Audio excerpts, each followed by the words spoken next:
Hey, y'all. I'm Kat. And I'm Michelle. Welcome to Bama Blue Dots. Thank you so much for joining us again for this week's episode. Today, we're going to be joined by Dr. Will Boyd, a candidate for governor of Alabama. Hello, everybody. Dr. Boyd, thank you so much for joining us this week. I think I speak for both of us when I say that we've really been looking forward to this episode and getting to spend some time with you. Thank you. I'm so glad to be here, and I was looking forward to the episode also, so thank you. Absolutely. And to start us off, for our listeners who may not be familiar with you yet, can you introduce yourself and give us a brief overview of your campaign? My name is Will Boyd, and I'm running for governor of Alabama. I commonly say I want every Alabamian to have a shot at the American dream. Some young people don't know what the American dream even looks like. We have a lot of challenges right now as truly we're seeing jobs are an issue for many people there. The opportunities are eroding away. We're seeing that healthcare costs are continuing to climb and skyrocket. And we're seeing that people argue their communities are unsafe. So the three platforms that I've been talking about all over the state with my background has been the economy, healthcare, and the community. What specifically led you to run for governor of Alabama? I've run for office a few times. I've actually served in office as well. I actually served as the nominee 3 times in Alabama, nominee for the House of Representatives, 5th Congressional District of Alabama, Lauderdale, Limestone, Madison, Morgan, and Jackson counties, and did quite well in terms of Democratic candidates showing up to represent. Ran for lieutenant governor, was the nominee. Again, with the little funds and resources that I had, I'm proud of the work my team was able to do. And most recently in 2022, I was the nominee for United States Senator of Alabama, and I actually became the first African American male in the state of Alabama to receive that nomination. So during Black History Month, that's a shameless plug that I put out there just to let people know I'm qualified. People know that I'm a public servant, I'm a servant leader, and people are just excited about the opportunity to see me serve again. A number of people called me, hundreds of people, if not thousands, said, hey, we would love to see you move forward. Hundreds of volunteers pushed forward and said they're ready to get behind me. So it was just the people saying they're ready for change. I think with what we've seen in New York, Virginia, Louisiana, and a number of states, the momentum continues to swell and enthusiasm is picking up, and more people are waiting for changes in Alabama. What do you see as the biggest issues facing our state, and what will be your top priorities as governor? The biggest issues are the need for more people in the workforce. Of course, that means we need more skills for our workers. We have a lot of jobs that are open, but we have obviously a need for workers to really be in a place where they can jump into those jobs. So Alabama does a great job attracting businesses, and I don't mind admitting that. But the problem we have is those who are in the workforce need a readjustment. They need more skills so that they can fall into these technical positions that are open. From a healthcare position, we have almost 300,000 people who are without healthcare, and they could have it if we simply expanded Medicaid. That would bring a whole lot more revenue to our state, and I can go into detail about that. That would create hundreds of thousands of jobs, and that would stop all the hospitals that are being threatened with closures right now. They would be in a place where they could actually stay open. And then, of course, communities. People are talking about ICE. They're talking about what's going on with the National Guard coming into our communities. Communities are finding themselves struggling because they don't have jobs that are available within a 45-minute drive. And we have hospitals that are closing.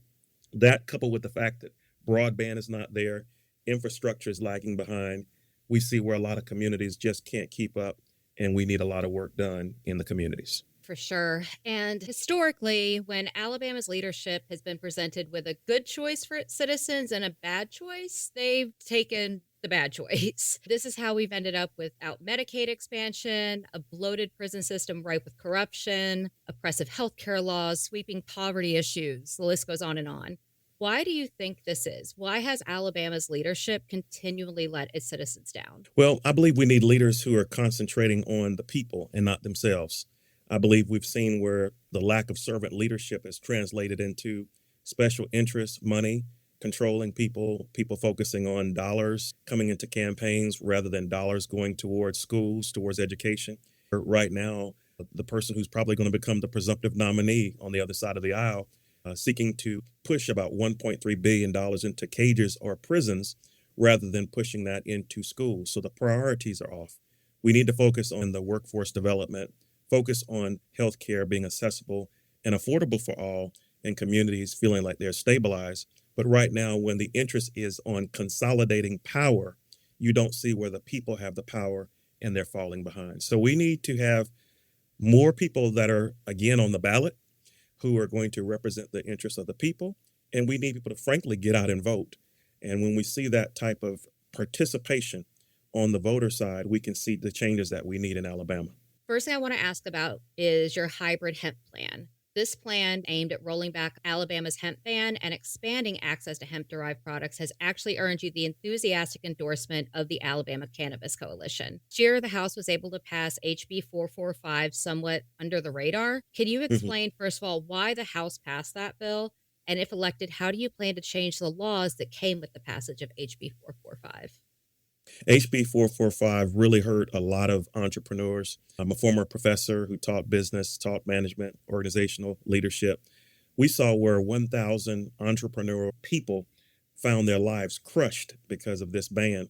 This ban basically also blocked $1 million in revenue from coming into our state, simply because people wanted to make decisions for people rather than letting them take part in the process. One of the things I want to do first is have a legislative session where I bring in physicians, patients, and people who are in the industry to talk about the benefits of hemp and why they use it or why it should not have been banned in the first place. Then we can, through other opportunities, show people how this is beneficial or show people what may, in their mind, be a problem for it. Then we can make a decision as to how we move and make sure this ban is lifted from a totally different one. As governor, I can't just walk in day one and say, that ban is gone, but I can, in legislative sessions and pushing through this particular legislature in 2027, make sure that we do what's necessary to help these business owners get back on their feet. One of the things I've done, I can say no other candidate has done as far as I know, is I've actually gone through training where I spent time learning about cannabis, learning about the differences in THC levels, learning how THCA becomes THC, learning the difference between the flower and yields and everything. But long story short, I did this because I wanted to understand from the ground up, literally and figuratively speaking, what helps people from the hemp perspective in that industry. I've never done hemp myself, never used it. I tell people all the time, never chewed a hemp gummy, can't tell you what it's like to smoke or use it. But I said that to let you know that even though I may not 100% embrace something for myself, I'm still willing to listen to Alabamians. And because I was willing to listen, sat down with people, particularly in the Cannabis Coalition, was not even looking for an endorsement. Talk to them about opportunities, talk to them about threats, talk to them about what we can do in Alabama to move forward. They endorsed me, and I'm the only gubernatorial candidate with that endorsement. So I'm proud to have it, and I look forward to providing more solutions for the people of Alabama. I know that there's tons of medical benefits to cannabis, but lack of access to those products is not the only thing wrong with Alabama's healthcare system. Multiple counties lack access to maternal health care, acute care, or any hospitals at all. Despite that, Alabama had refused to expand Medicaid even before the COVID subsidies were allowed to expire last year. Correct. What are your plans to ensure that the people of Alabama have consistent access to necessary medical care throughout the state? Well, you just mentioned obviously the quick solution, and that's the expansion of Medicaid. That will involve an investment of $228 million from the state, but the Affordable Care Act, or Obamacare, would actually take care of 90% of that cost. So for an investment of $22.8 million, we have a return on investment of about $394 million. In very simple terms, expansion of Medicaid would create 200,000 new jobs, give 282,696 people the opportunity to have the health care they don't have today. It would also set us up for $2 billion of new revenue. Now, you have to ask yourself, why hasn't Alabama chosen this route? You mentioned some things that are very concerning to Alabamians. Not only do we have high infant mortality rates, but we also have an ambulatory crisis for 314,000 Alabamians. What does that mean? I talked to someone last night. He's a gentleman who, I'll just say he's a senior. He was in a car accident a few days ago. His car rolled multiple times. His front teeth were knocked out. He was in a place where ribs were cracked. He had a traumatic brain injury that was being addressed, some bleeding somewhere. Do you know, when the hospital was as far away as it was, this person was told that they could actually call a friend to get them to the nearest hospital. They could choose to wait on an ambulance to come, which would take 45 minutes to arrive. Did I tell you that this man was in a car accident and he rolled several times and his teeth were knocked out and his ribs are cracked and he's bleeding? And he's being asked, would you like to call a friend? This is what the fire department is asking him. 314,000 Alabamians are in the same state. You go to Pickens County right now, perhaps you have an injury in Aliceville. You have to drive all the way to Tuscaloosa or wait for an ambulance to come. That's an hour away, an hour back. If you're in, let's just say, Moulton, Alabama, you're in Lawrence County, you have to drive to Birmingham or you have to drive to Huntsville. If you're in Butler, there is no hospital to go to. So you're in places where you're just stuck. You can't receive any help. And making this simple, you have not just a car accident, but sinus bradycardia, atrial fibrillation, a heart attack, a cardiac arrest moment, an event of any sort from a cardiological point of view. You're gone. Seconds matter, and it would take 45 minutes for anything to get to you in the form of an ambulance. That is a serious issue. So when we talk about expansion of Medicaid, we're talking about more federally qualified healthcare centers. We want to see hospitals in every county. We want to see where people don't have to travel as far. I want to have what we call a rapid transit system, a rapid bus transportation system that would help women who are struggling or help those who are in the community get to their OBGYN appointments. Long term, we're pushing for the high-speed rail so that if a person had need of perhaps gynecological services, they could travel from, let's just say, Shelby County and be in Madison County in a matter of minutes. These are things that we should be doing in 2026, thinking this far out, but we're living like it's 1906, 1806, and we need to do a whole lot better. So as we focus on changing systems that aren't working and undoing harm caused by bad actors, bad policy, I want to take the same idea of change and look at another system in Alabama that's deeply broken, our prison system. Yes. This past year, Alabama's prison system was pushed into the national spotlight by the documentary, The Alabama Solution. Federal and DOJ reports have also documented systemic violence, corruption, and unconstitutional conditions. In your opinion, how did Alabama's correction systems deteriorate to this point?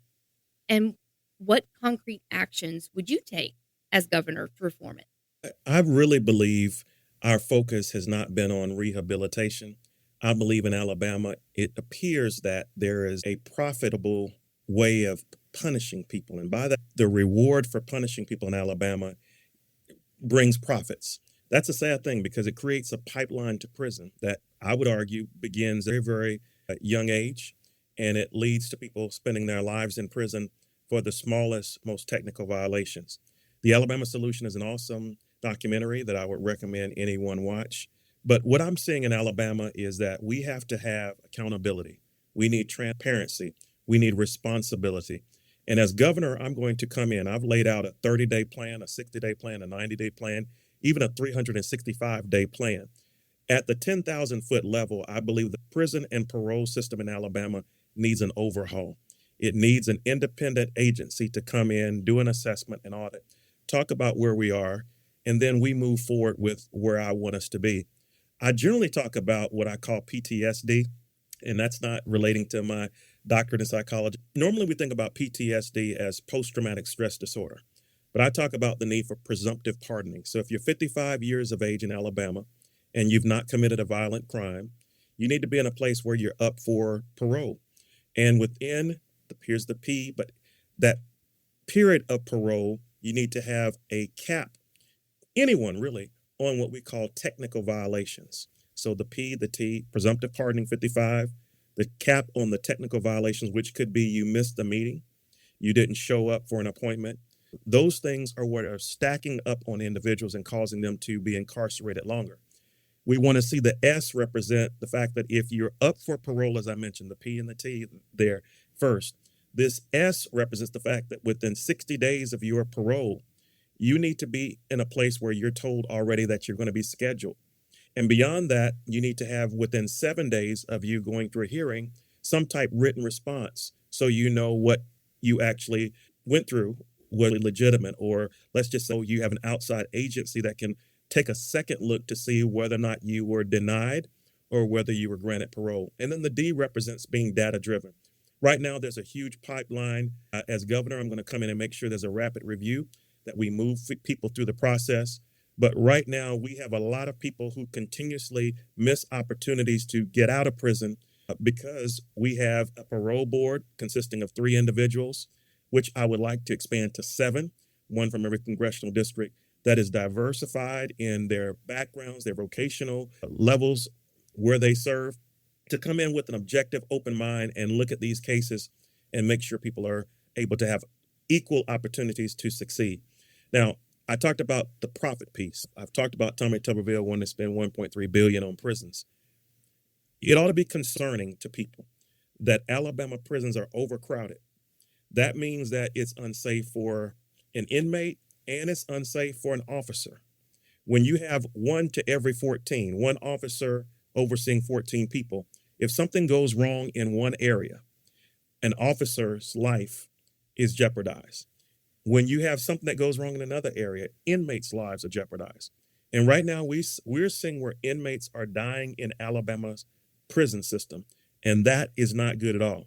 What we can do, what I can do, is come in and make sure that Alabama's prison system is operated, as I said earlier, with true rehabilitation in mind. That means that every prison ought to have the equal opportunity to educate or provide treatment. Right now, there are people who are being, and these are exact words that were used in a recent hearing, juggled around from one prison to another. So if a judge says, I'm ordering you to get substance abuse training, and I'm just going to put numbers on it. Let's say it's a 14-month process or even a 4-year process. I'm stretching it out for a reason. But you don't have that program available in the prison that you're in. That further complicates your timeline, and it puts you in a place where you won't get out when you expect to get out. If your program is a 4-year program and they won't start you in your program for 2 years, that means you're going to spend a minimum of 6 behind bars. I discussed this last night with an attorney, a judge. We have problems that when judges order treatment or order something to be done, if the prisons are not equipped, they don't get it.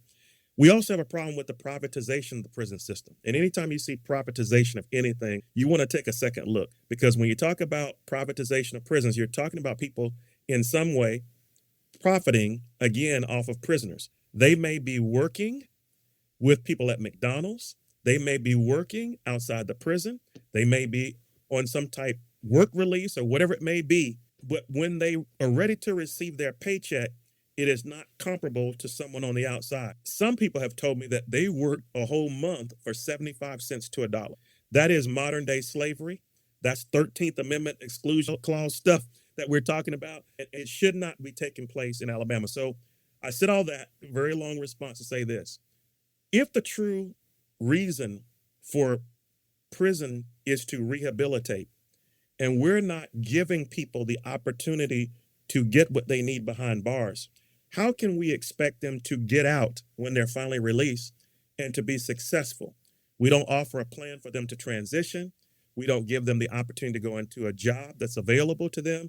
So when they get into their community, can't pay their bills, their family feels like they're struggling, kitchen table issues just aren't pulling it through for them, they find themselves back. So 1 out of every 3 inmates in Alabama who's released ends up coming back. That's a high recidivism rate. So I'm going to skip to day 365. I want to have a dashboard that people can look at all over Alabama and see how many people are in prisons in Alabama, the ADOC system. I want them to see how many people are up for parole, how long a person had to wait for parole, which facilities are offering the education programs that are needed or the substance abuse programs that are needed, how many are in for, let's just say, mental health reasons, as opposed to true reasons that relate to violent or nonviolent crimes. Last point. I have a problem when at the federal level, you have basically 4 reasons why you can be classified as a violent offender. But in Alabama, there are over 50. That ought to be concerning. That tells you that a mere traffic violation could wind up in anybody being incarcerated for years.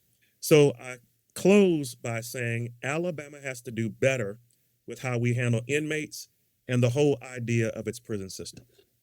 Now, we live in a time where we are truly plagued by division. It seems like even mundane, everyday stuff is drawn down party lines. But there is one issue in this state that both sides tend to overwhelmingly agree on. Over 80% of Alabamians are in favor of a lottery. However, Republican leadership in the state has refused to even put it on the ballot. Why have they done that? And what is your plan to bring a lottery to Alabama and overcome the obstacles that have prevented it thus far?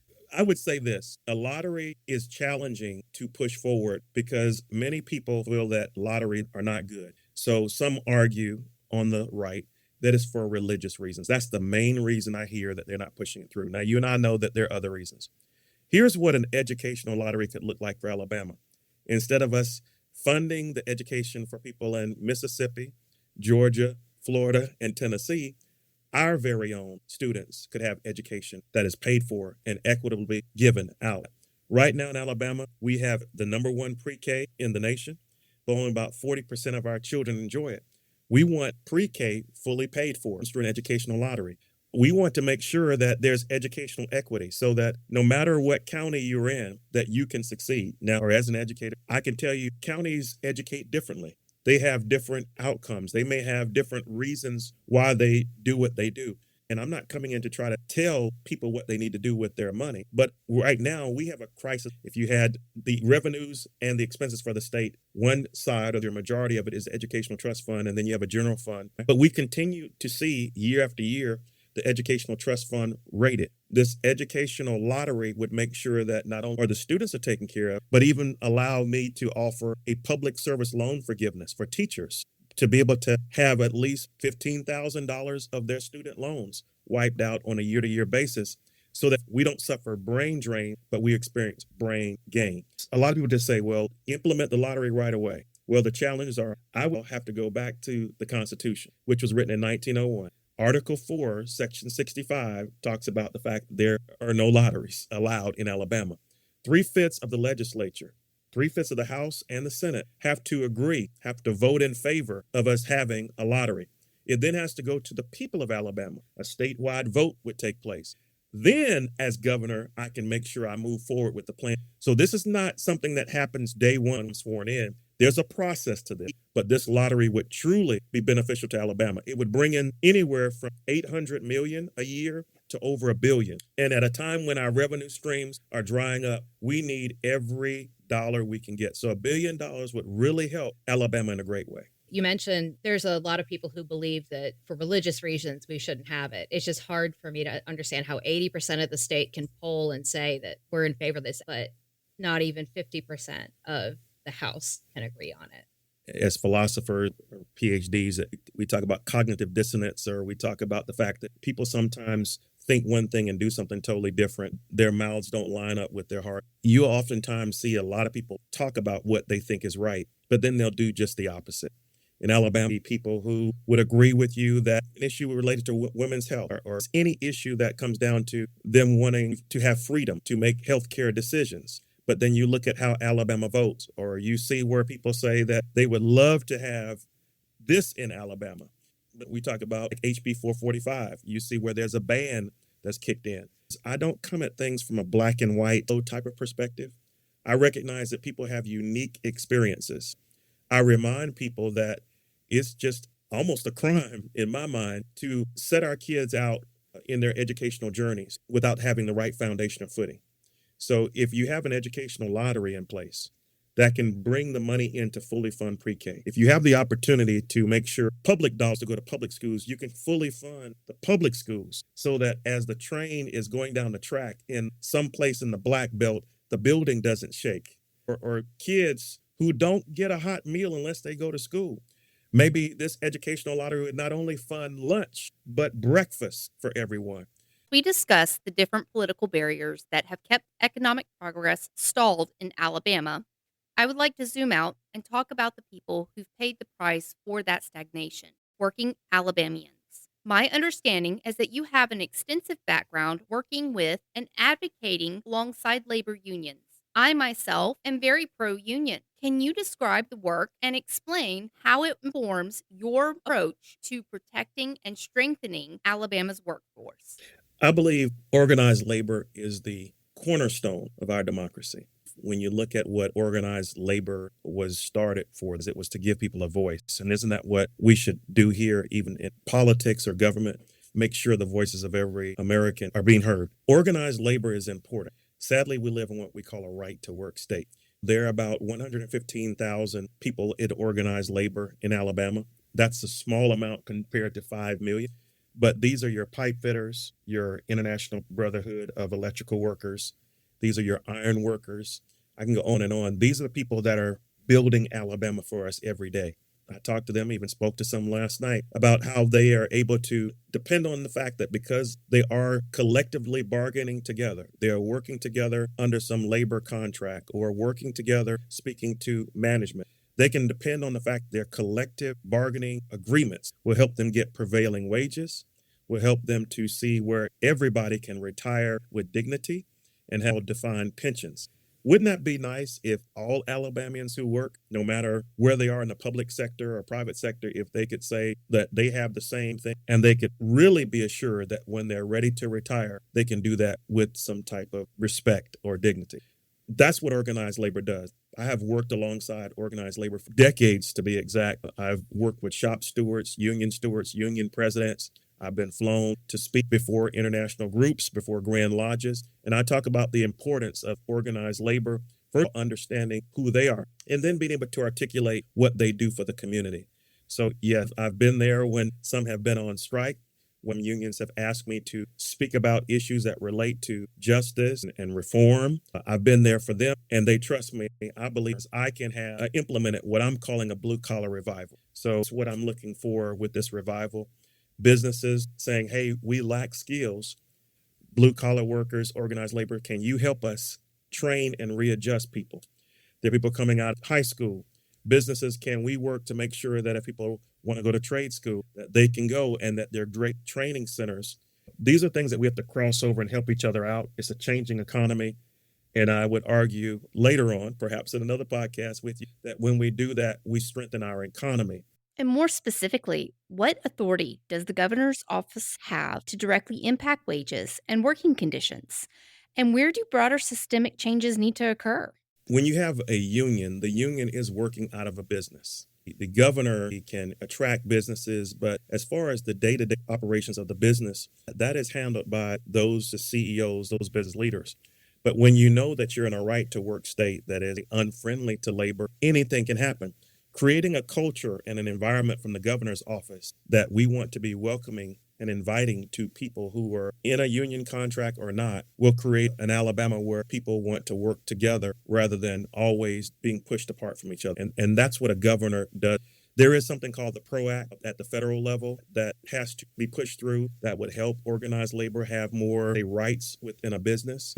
A governor or a lieutenant governor could appoint more people in organized labor to boards and commissions, making sure that they have a voice. That's what I want to do as governor, make sure that they are more fairly represented in government, represented on boards serving Alabama.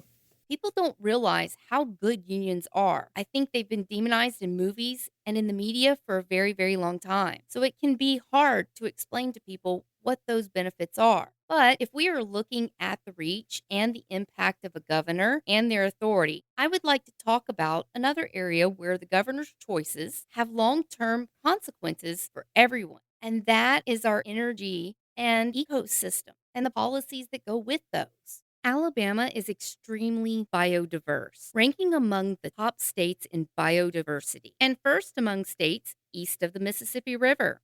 Yet it continues to struggle with environmental protection and long-term sustainability. From the governor's seat, what policies would you prioritize to protect Alabama's natural resources and ecosystems? Yes, I always talk about the biodiversity of our state and the importance of protecting our environment. And my plan is very simple.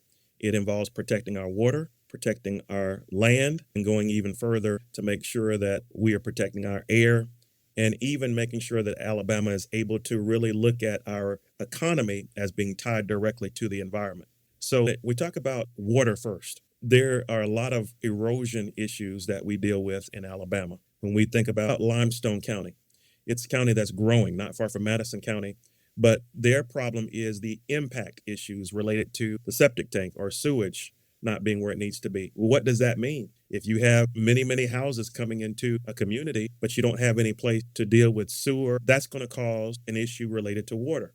Give you a case in point. Lowndes County has homes that were built in 1986.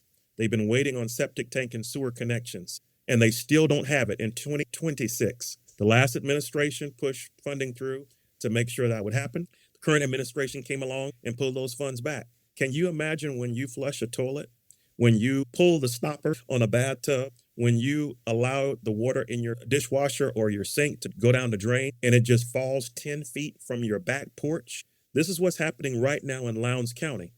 That eventually makes its way to the water. So this is a water crisis. I believe businesses should pay for polluting the air. Our air should be free. Our air should be clean. Our air should not be a threat to our lungs. We need to make sure that we're protecting our land, protecting our timber, and making sure that the land that we have out there is being properly taken care of with us being good stewards, but at the same time, recognizing that economics can be improved in Alabama if we take care of our environment. Going back to the water, but water is something that's important to many of our businesses. The farmers will tell you the cattle need it. The farmers will tell you their fields need it. When you don't have water for your livestock, or water for your crops, that means the economy in Alabama is suffering. So this is an economic issue as well. Good environmental policy will produce good economic policy. We have to tie the two together. And this is the platform position that I've taken, making sure that we protect all of our environmental assets, our rivers, making sure that we're looking for green energy sources, making sure that when there are things like data centers that are being dropped into different areas, that there's a closed loop water system or a water treatment plant to ensure that we're not causing an impact that is going to go in the wrong direction relative to our environment. As governor, I'm going to protect our resources, our land, because it is very crucial to our economic success. Alabama Power is responsible for a lot of problems we have down here with cancer due to how and where they stored coal ash. I lost both of my grandparents in the late 80s. They fished, they crabbed, and they ate out of Mobile Bay all of the time. Both were diagnosed with a similar type of colon cancer within a short amount of time of each other. Then they both passed within a year or so of their diagnosis. As far as I know, no one else in my family has ever had this type of cancer. And my grandparents are from this area. I have pictures of my grandmother when she was a young adult, and my aunts and uncles were really young. We're talking late 1930s, early 1940s. None of my aunts or uncles were affected. It wasn't until much later when they moved back after my grandfather retired from the Navy in the mid 70s, which is like, I don't know, 10 years after Alabama started storing coal ash in Mobile River, that this became a problem, that it killed them. I'm so sorry about the losses of your grandparents. Regrettably, that's happened in other parts of the state as well. There has to be a move to make sure that businesses are held accountable. Earlier, I was asked from a governmental point of view what can be done. We have a federal administration, occupational safety and health administration, as it relates to what goes on within a business. You also have, of course, your EPA, your Environmental Protection Agency. But we have, I'll just say, great lack of accountability, even in Alabama. And again, I hate to sound like the negative person, but this is why I believe we need a different economic policy in Alabama. We have great bodies of water, rivers, bays that people assume are safe bodies of water, but you don't know the dangers lying within. And sadly, as you well know, sometimes these don't show the adverse effects for years. You don't realize it until it's too late. This is what we need to do again, address water, air, the land, and tying economics to the environment. I'd also like to touch on another hot topic, Alabama's energy crisis, because environmental policy intersects directly with people's pocketbooks. Many Alabamians face high monthly power bills due to Alabama Power's stranglehold and influence in our state. What role should the governor play in addressing energy costs and reducing financial strain on households? As governor, of course, I will have concerns about now, as of today, who sits on a public service commission. HB 392 that relates to whether or not a PSC commissioner can be appointed or voted on by the people. It, of course, passed.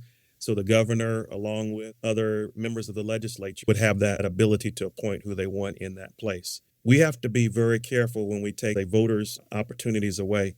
I've expressed this to AL.com and some other publicly. That's my concern about 392, that voters who normally decide who can speak about their electricity rates, that should not be politicized. And right now, the way it's going, it could be that a political party could control that. So I have a big problem with that. So as governor, I have to come from the top and push a green economy, push where we want more solar, more hydro, and embrace all of the different energy producers out there. But we have a lot of coal miners. There's the United Mine Workers of America. I'm very close to them. Shout out to Larry Spencer and Cecil Robert and all the men and women out of Brookwood, Alabama and beyond. So we have people here who are still working with coal. We have some people who would love to see those abandoned coal mines that are out there be filled with water. And that water would actually be pumped from a lake, dropping past a turbine, fill that particular coal mine up with water. As that water is dropping down, electricity is being generated. That water that's filled in abandoned caves gets pumped back up to the lake, and the cycle starts all over again. Just opportunities like that could allow power plants or meet a heavier demand at any given time, and the electricity rates go down. So I'm sure you all know that there are 3 on that commission, 1 appointed by Bentley, 2 appointed by Ivy. But we need to make sure we have people who are on the Public Service Commission, people who are concerned about energy in Alabama, that embrace new technologies, that embrace new energy sources, and ensure that our state can do better and not just depend on the old ways. So historically, overall voter turnout consistently trails the national average in Alabama. It's often at the bottom compared to surrounding states. In the 2024 election, only 58% of Alabama's registered voters showed up to the polls.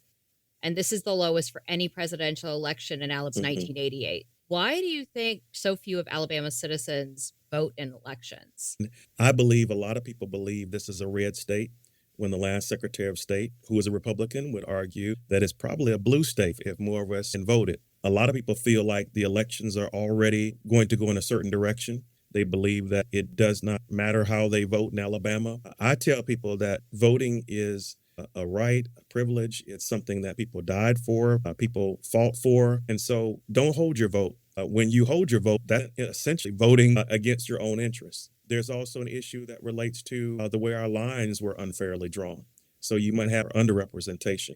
At least twice in local cities, I've gone in and taught about what redistricting looks like. I've talked about stacking. I've talked about packing. I've talked about the Civil Rights Act. I've talked about how our lines had to be redrawn as they were gerrymandered in Alabama coming out of the legislature, and how even SCOTUS of the Supreme Court of the United States even pushed back on us and said, redraw them. And that's how we have a Shamori figures. So when you combine all of these things, people feel like Alabama is a red state. Their vote doesn't matter. Their vote won't count if they're of a particular background or in a particular zip code. That stops people from voting. What are your plans to combat voter suppression in this state?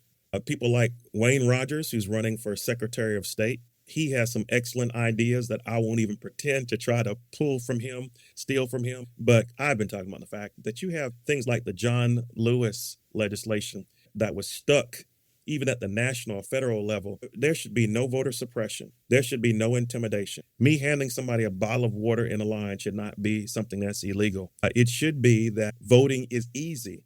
Whenever you go and get your driver's license, you should be registered to vote. We vote on Tuesdays right now. And again, Wayne Rogers points out every time we travel together, or he's in the same spot I am or vice versa, he talks about the fact that the reason we vote on Tuesdays is because that's basically the day that Europe have found to be the day almost like our Saturday and Sunday, the weekend. Because that practice way back in the 1800s held us to have our voting today on a Tuesday. Why not have it on a Saturday and a Sunday? Why not open up the polls Friday afternoon and close them Sunday night? These are simple things that can be done, and we would see change. These are things that I believe we can push forward, new ideas that will help voting become easy.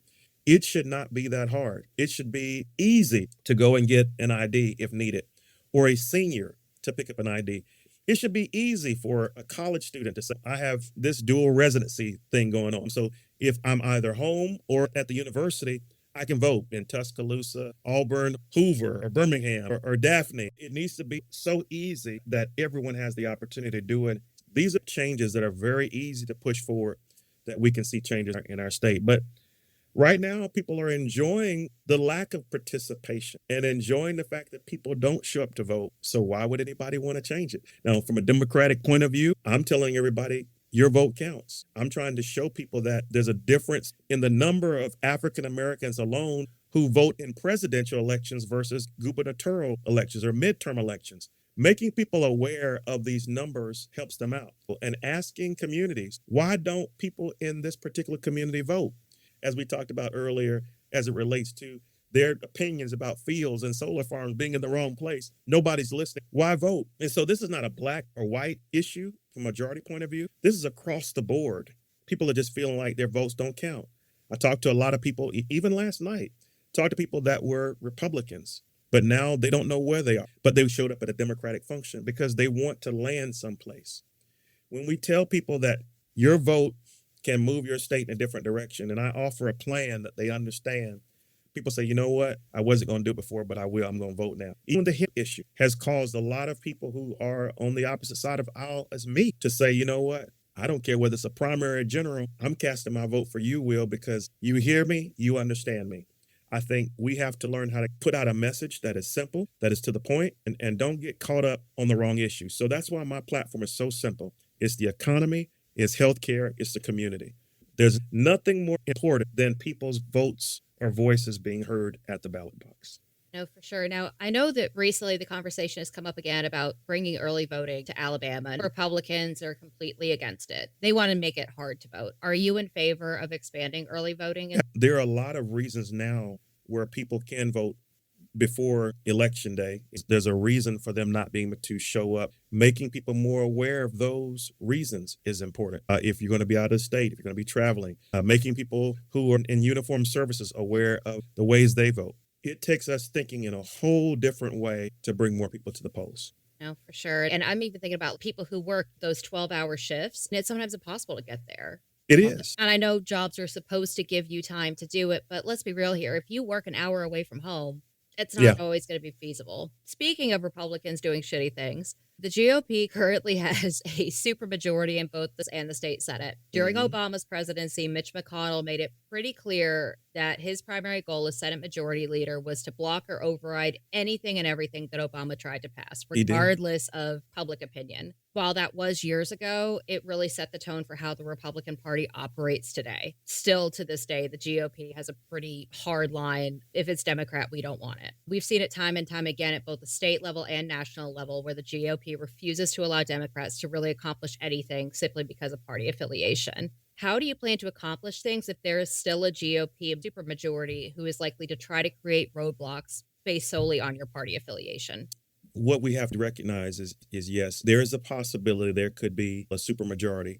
But as governor, I would make sure I explain my positions. When you start with just something you agree on and then work to explain how your plan could be better, that is how you take a supermajority and move them in the direction you want to go. And again, when we agree on the issues that are relating to my platform, I think you're going to see where there's going to be great movement. I would love to be surrounded by people who are in the same party. I would love to have equal representation in the House or the Senate. The reality is right now, if I were governor today, it would be a challenge. But I would do what I did today while at the Capitol. I would talk to people that don't necessarily agree with me and explain to them why I believe it. And you would be surprised the agreement that I'm already having with people. People are ready to work together. I think people are starting to see that our nation as a whole is heading in the wrong direction. And unless we make some course corrections, no matter what our political affiliation may be, our grandchildren are not going to have a country to live in where they enjoy what we're talking about right now. You can look at the Louisiana race and see where recently the person who won by over 65% of the vote. I think you see where a lot of Republicans are saying we've had enough, and they're going to get out and they're going to vote for some Will Boyds, maybe some Wayne Rogers, or people running for public service commissioner because they want to see change. I know, I just feel like it's been the same thing every cycle. It's Republicans screw everything up. Democrat gets elected. Republicans don't let them get anything accomplished quick enough. People get pissed. Lather, rinse, repeat. That is the cycle. It is. But what I'm doing that's different, I'm introducing policies that will change Alabama in year one. I've told people that if I'm elected, I can close a 500-year gap for African Americans in 1 year. And so when you talk about economics as it relates to land, healthcare, assets, etc., African Americans are lagging behind their non-African American counterparts, that if they ever tried to catch up or could catch up, it would take 500 years.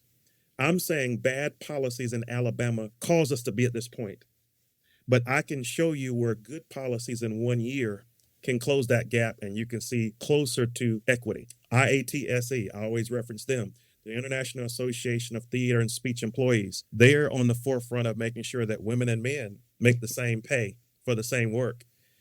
That's what we need to see across the board in Alabama, not a discrepancy in pay based on whether you're male or female. And so showing people these real tangible results, when the people see the benefit, they will likely encourage their representatives to get on the right side of history with them, or they will vote them out. Because that's the way I think you have to move our state forward. We keep the message simple. Maybe I didn't do that today. I'm trying to do it. Keep the message very simple. Keep it on point. Talk about what we can do. But Democrats, Kat, Michelle, generally speaking, have done a poor job explaining our successes. And yeah, we're probably some of the smartest people. We can govern, we can lead well, but we don't do well at explaining to people why it worked. And so I'm encouraging Democrats, go back and pull some successful legislation out and talk about what it did in your community, what it did to our state. Go back and look at which legislators really made an impact, which governors in our nation are really bringing about change, and then duplicate that in Alabama. It's funny you say that because you can ask Michelle, one of my biggest things, it's not just explaining why Democrat policies work and showing examples of that, but also explaining why Republican policies are so bad. At the end of the day, we shouldn't have just said Trump bad, Trump crazy, Trump all the things we know him to be. We should have had messaging of, look, he only wants to raise money through tariffs. That's not going to work. That is your money. There you go. And I do that right now, exactly what you're talking about. I tell people basically Alabama's a welfare state. For every $1 we give to the federal government, we want 3 or 4 back. So we have to recognize when we talk in simple terms like that, people understand that type of talk. When I talk about Medicaid, I talk about if I give $23, I can get $394 back. Why wouldn't you do that? So $22.8 million versus $394 million. Why wouldn't you do that? It makes sense. You've talked about navigating political obstruction and entrenched power structures. Compromise is one thing, but Alabama is not just dealing with partisan disagreements. We're dealing with an organized ideological movement that has reshaped the Republican Party from the inside out. Over the last several decades, groups like the Heritage Foundation and the broader white Christian nationalist movement have helped transform the Republican Party into one that increasingly prioritizes religious doctrine over constitutional governance. Alabama, in particular, has become a testing ground for policies rooted in religious extremism. From how we handle justice, the restrictions on access to health care, to education and civil rights. Many voters are deeply skeptical of politicians who speak from behind a pulpit because of the harm this movement has caused. As a man of faith, how does this weaponization of your religious beliefs impact you? I've argued when I started this campaign trail, 11 months ago, that you should never use faith as a weapon. And sadly, that's what's happened in Alabama. If I could be very blunt, if we were to really look at what is needed in Alabama, it is not somebody to legislate morality, but someone who would step in and say, I'm not trying to be the pastor or bishop of the state. I'm trying to serve as the governor. And so that means for me that my faith, my beliefs, don't mean I walk around quoting scripture or thumping on a Bible. I just live in a servant leadership manner that shows love to people. And when we do that, I believe, regardless of whether I have faith or whether we don't have faith, I believe Alabama should be a hope state instead of a hate state. And that's what we're missing in Alabama. So I'm going to be the governor that's going to help move Alabama forward, make it a state where people can feel free to be who they are, to worship the way they worship, to love people the way they love people. But at the end of the day, it is not my job to serve in that capacity, being pastor or bishop of the state, but to be governor. And that leads me to my next question. How will you ensure that your personal religious beliefs never are used to negatively impact Alabamians? Will you commit unequivocally to governing based on the Constitution and the rights of all Alabamians, regardless of religion, belief, or lack thereof? Absolutely. And not only that, but if you go back and look, I did a live stream last week that related to prison reform. I think it was an hour and 10 minutes about my plans. But one of the things I talked about is anybody who does not abide by the Constitution as it relates to even the protection of life, those who are the public safety of the individuals of Alabama, I'm going to ask them to leave. I'm going to ask them to submit a resignation. So this is important at all levels of government that we fulfill or we follow the Constitution. So I don't know about you, but the last year has frankly been the most exhausting of my lifetime. Oh, yeah. I could spend an hour listing all the things that the Trump administration has done that are either criminal, inept, stupid, dangerous, combination of the four, you name it. So now at the national level, there's a lot of pressure on Democrats to perform in the midterms. If the blue wave does happen as we all want it to, what is the first thing you think Democrats need to do? After the blue wave occurs in Alabama, I think we need to expand Medicaid and make sure we push for the educational lottery. Those are the top things that we need to do. Alabama has the potential to lead the South. Can you imagine what type of hope, what type of new day it will look like to have a young, energetic governor who is ready to lead the state in a totally different direction, one where everybody is part of the agenda, not just a certain group of people, one where young and old alike are excited about the future, one where we protect their environment, one where we have health care, the jobs are there. It's going to be a new day when this blue wave comes through. As an engineer, we don't have to imagine a better Alabama. I'm going to help you build a better Alabama. As an engineer, I reach beyond the noise and figure out where the squeaky wheel is or what the pulley is causing the problem, and I fix it. I make it work. So you're going to have a better Alabama there. From my perspective as a leader in nonprofit organizations, I know how to lead people who aren't driven by profits. I've served on the board of United Way. I'm a servant leader. I'm not coming in looking for a title. I'm just coming in looking to serve all Alabamians. So when that blue wave occurs, I believe we should hit the ground running, talk about our previous successes, but just get to work. Try to build alliances where we can, and we recognize that there's some people that are going to just be the way they are. Keep on moving, and we're going to make Alabama better. Do you have any thoughts on what, at the national level, the Democrat Party's first priority should be if the blue wave happens nationwide? I think from a federal level, the issues that are on the minds of most Alabamians, especially young people right now, relates to immigration. It relates to communities feeling safe. I talk to people all the time, and we've had a lot of people speaking to our campaign about how citizens, residents have been hurt, harmed, mistreated, under the guise of people saying they want to push people out of the country. Now we have people who are white, black, young, and old who are afraid to get out in their own communities. So I think community stability is on the minds of a lot of people. It may surprise you. I went to the University of Alabama and talked to some students. You would think they'd be talking about the environment first, the economy again. They were talking about immigration and the Epstein files, but immigration are the issues that they're talking about. I think you have a younger group of people that's coming up that want to see fairness, that want to see equity, that want to see that inclusion we talked about. But I think one of the best things that a blue wave could do is show people that you have compassionate, caring, progressive people who are now in office working together that want to see our nation and our state do better. So that's what I think a blue wave can do for us.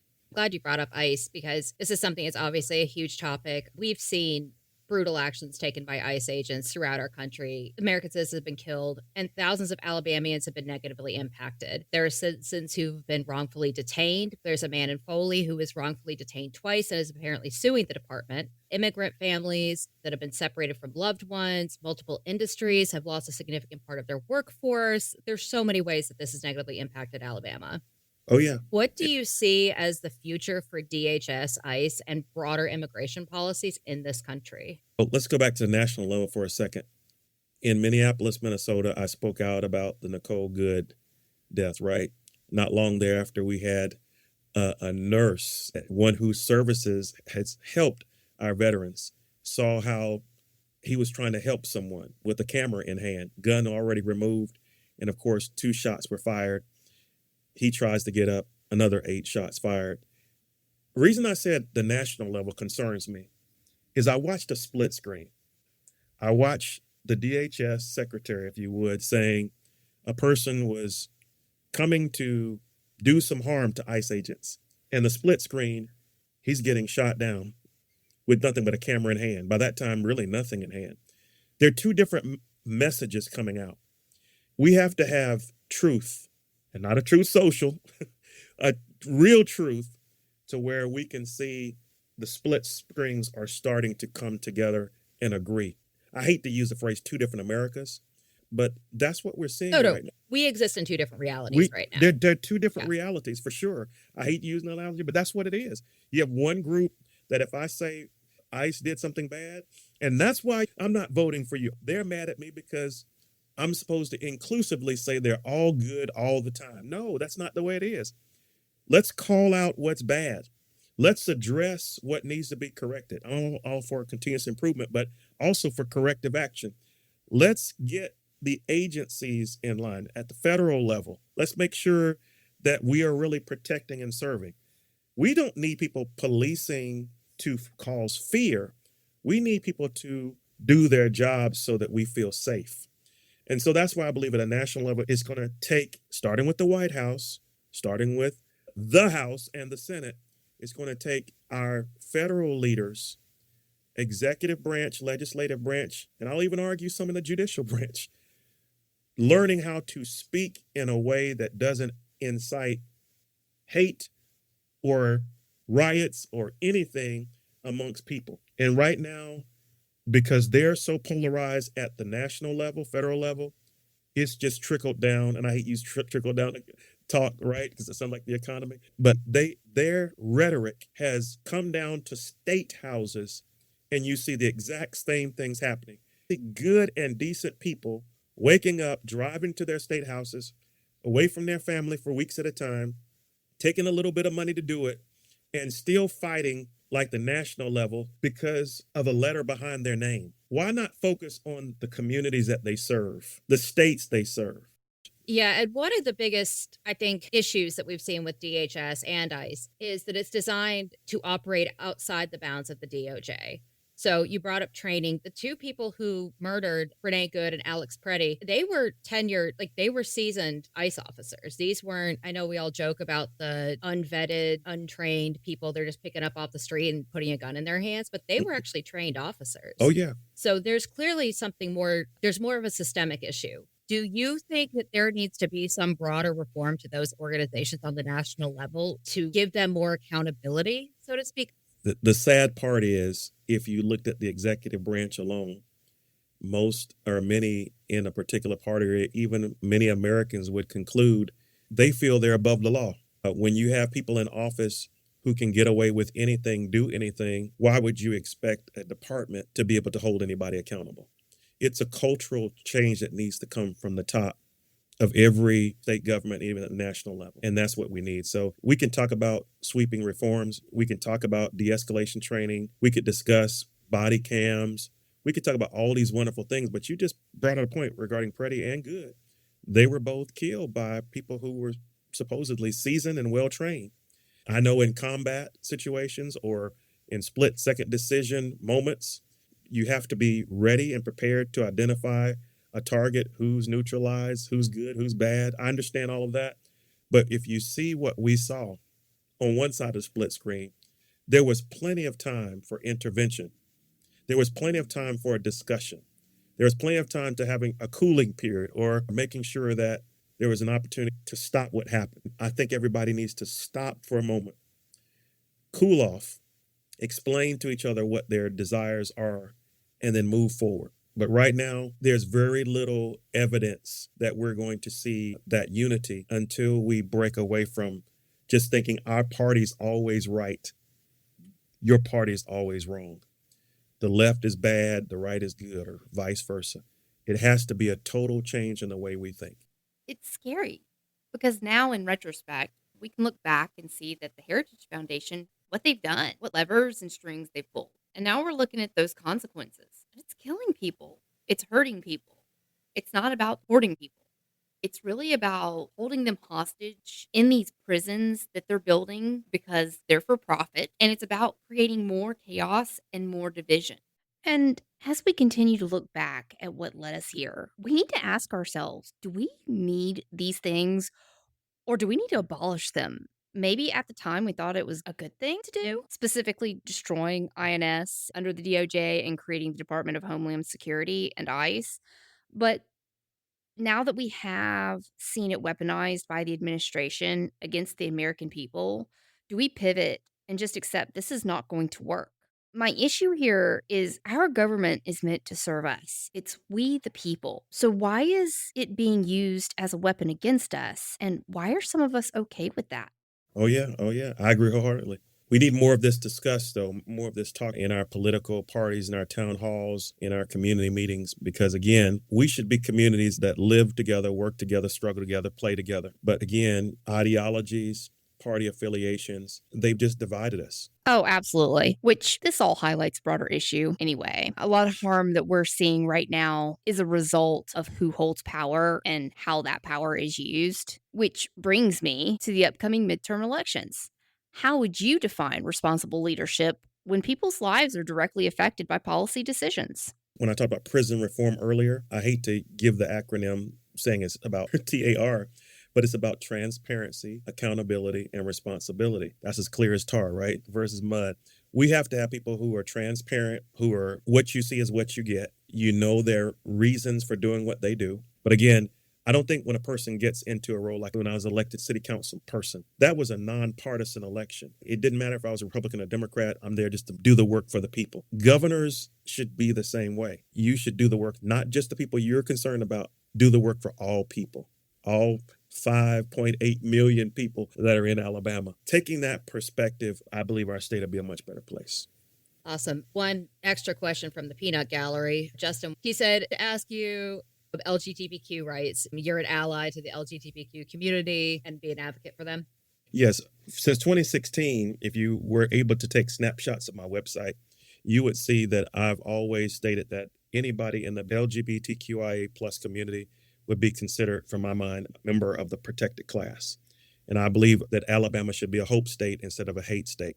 I've talked about the legislative session and how it became a culture war. Discussions were about bathrooms or how you identify or diversity, equity, and inclusion. All of these are ways to further separate people. But remember what I just said. We ought to consider each and every one of us part of the same group, all part of hopefully the Alabama or the American dream. And so again, answering the question specifically, yes, I think you have to be someone who's an ally of every Alabamian, no matter what they think, believe, or how they identify. It's important to recognize that. Awesome. And then finally, what do you think sets you apart from the other 4 primary candidates that you're running against? Policy. I can talk policy about any subject that is on my platform. And I have not only a general overview of the return on investment, but I can tell you who it affects. I can tell you how we implement it. I can tell you what the positive and negative impact would be if we did or did not do it. So again, policy. If you look at any other person, I invite you, not being negative, just to see when you look at drwillboyd.com, look at the few policies that are there. Go back to Dr. Will Boyd for Alabama. Look at all the live streams that I put out every Thursday now at 10 o'clock. I'm trying to go on for an hour and explain a subject. It is important that you see, in contrast, I have explained in great detail, probably to the point that it's nerve-wracking, how we make stuff happen. Everywhere I go, I talk about the nuts and the bolts. I talk about here's how much it'll cost, and here's what you'll get in return. And so just that alone separates me. I like to use the analogy also of a perennial plant. There are some people who like to say, oh, Will, you're a perennial candidate. You ran too many times. You lost too many times. I told you, don't talk about me being the nominee. Last time I ran for U.S. Senate in 2022, I won every county in the primary, every county. But they called me a perennial candidate because I didn't run the general election. Part of the reason why I didn't run the general election is because not all Democrats turned out. And some Democrats crossed over and voted for a Katie Brett instead of a Will Boyd. That's just a fact. We know this. All right. What do we do moving forward in 2026? I'll tell you about the perennial plant. First of all, an annual plant, when you see it in the spring, it comes up, it blooms, it dies, it never comes back. If you have a perennial plant, it comes out, it blooms, it looks like it dies. You don't see it through the winter, it comes back stronger. It looks like it dies. It comes back a third season strong. It just keeps coming back. Why? Because it's rooted, it's resilient, and it's ready. When a perennial plant has a rooting system so intricately tied together and able to pull soil together, it is doing just as much work underground as you can see above the ground. It is resilient that every year it comes out, no matter how harsh the conditions, its chance of survival are greater and greater to the point that it's ready for the next season. How does that relate to me? Sometimes they say, Will is a perennial candidate. He keeps coming back. Well, you want a governor that when the Republicans knock him down, he keeps coming back. He comes back stronger, resilient, ready, because he's rooted in his beliefs and what Alabama can look like, or she is rooted in the idea that Alabama can be better. And so that's what I want people to leave. Stop throwing away people who are willing to sacrifice everything on your behalf. Democrats sometimes tend to be, I want the newest, shiniest thing. I want the person who looks like he or she is polished, says everything the right way. No, you want somebody that can be real, that can talk about kitchen table issues, that can talk about the fact that, yeah, I struggle to pay bills. I don't know how I'm going to be able to make rent or the mortgage this week. I don't know how I'm going to survive if this particular industry folds and closes. That's what I can do that's different from most other candidates. I can be real and say, I deal with homelessness for people almost on a weekly basis, dealt with it even today, talking about it earlier. That's what I do. I'm a person who helps people who are struggling to lead them to success. And as a matter of fact, last point, I served as a dean of success, a dean of student success.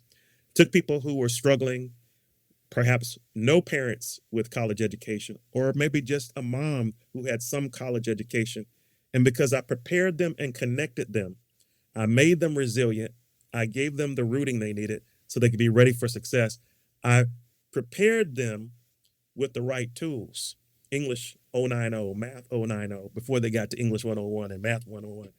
I connected them perhaps with a nurse or a physician or an engineer or a radio announcer or a DJ. Wherever they wanted to go, I connected them with people already successful and showed them what it looks like to make it to the other side. When they finished, all of them always had over a 3.0. They came from the bottom of their classes to the top because somebody took the time to show them what is possible. What I'm doing in this race that no other candidate perhaps is doing better is I'm saying, yeah, Alabama has some struggles.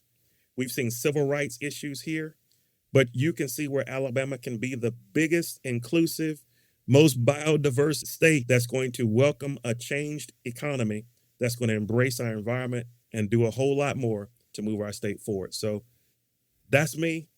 I'm different than everybody else, but I'm trying to tell you all, I'm the one Alabama needs. I'm still here, rooted, resilient, and ready, but I believe in Alabama. And so my slogan in closing is this: Alabama can, Alabama will. I'm Will Boyd, the next governor of the state of Alabama. Well, we've definitely covered a lot of ground, and we appreciate you walking through these issues with us and our listeners. We're going to take a quick break, but when we come back, we'll continue our conversation with Dr. Will Boyd.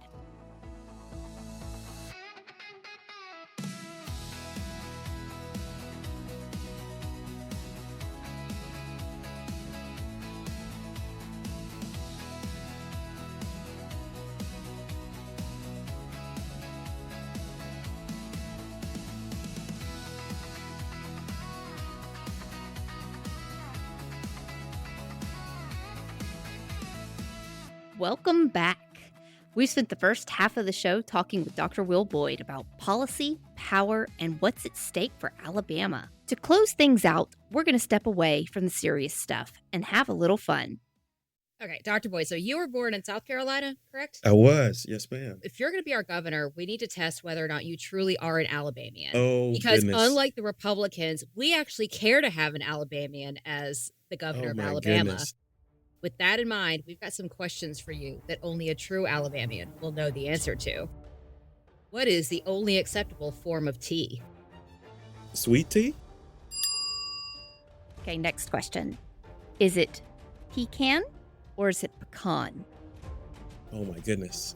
Usually I say pecan. How do you refer to any carbonated beverage? Soda. It's I all do. Coke. He's all Coke. Oh my good. I'm not a Come true on. Alabamian. You There. really aren't. Coke. Okay. Yeah. I got you. What is the original birthplace of Mardi Gras? I don't know. Mobile. Wonderful. Does sugar go into cornbread? Yes. Well, I'm not going to tell Justin that. What about grits? Sugar and grits. See, you're asking me questions, but I'm also a South Carolinian. So when we did not have cream of wheat, there are times when I had grits with sugar and butter in them. But no, usually I have grits with gravy or grits with salt or butter. Have you put sugar in your grits since you've moved to Alabama? I have not. So your cast irons. Can it go in the dishwasher or not? No. What is the official state bird of Alabama? The yellowhammer?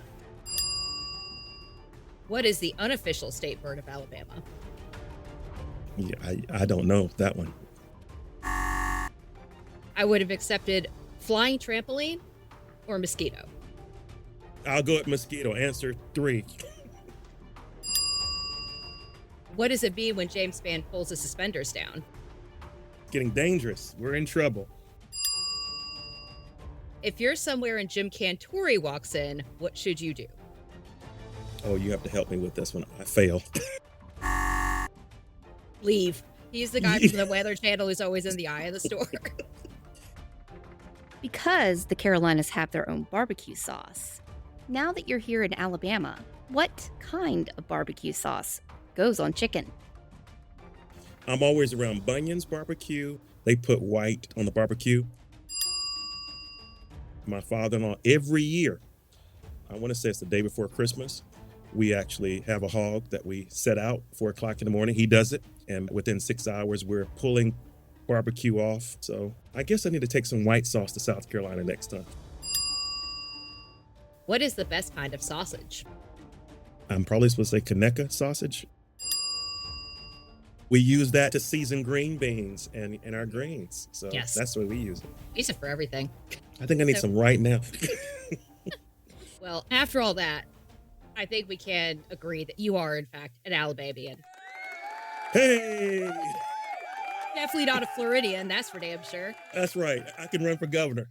And personally, I think one that is more than ready to take the governor's office. Before we wrap up, can you tell listeners where they can find out more about you and your campaign, or better yet, where they can connect with you personally? Sure. Everything can happen. The one-stop shop, drwillboyd.com. There you can find what you can do to donate, what you can do to join the campaign. There's just everything there. I hope that you can learn more about me. If you want to donate, there's Cash App, there's Zelle, a lot of platforms. If you're on Facebook, Dr. Will Boyd for Alabama. I'm on TikTok, I'm on X, Instagram, and occasionally I stream on multiple platforms at the same time, but that's where you can go. If someone wants to call, it's 205-769-4422. If you want to email me, it's info@drwillboyd.com. You can just send me your questions. I'll try to answer all your questions. And speaking of connecting with people directly, a big part of that in Alabama is showing up and meeting people where they are. Here in the Mobile area, that often means gathering around traditions that have deep cultural roots and brings the community together year after year. I hear you may be planning to be here locally this next week to attend Lundi Gras, an event that's woven into the culture of this area. Are you still planning on attending? Absolutely. Yes, I'll be there. Looking forward to it. Is this your first time attending? It will be the first time. So Since this is your first time attending, what are you most excited to experience while you're here? just the fact that I'll be meeting people. I know people have different things that they promote during this time. I'm just excited about talking to people in Mobile, of course, some Baldwin County people as well. Just looking forward to being in the midst, walking the route, shaking hands, getting to know people. That's what I do every day. I'm always on the road traveling, always trying to see what people's problems are, providing solutions to them. So that's the big thing for me. I know there's probably a whole lot more out there for me to get excited about, but that's it, talking to the people. Awesome. We're so excited. We're going to get to hang out with you that day. Hey, Thank you so much for being here this week. It's been so great getting to talk to you and get to know you more. And to everyone listening, thank you so much for tuning in. We will also be in Lundy Gras with Dr. Boyd on Monday, so please come see us in Mobile or follow our TikTok at Bama Blue Dots to get in on some of the fun. We hope y'all will join us again next week. Bye, y'all. bye, y'all.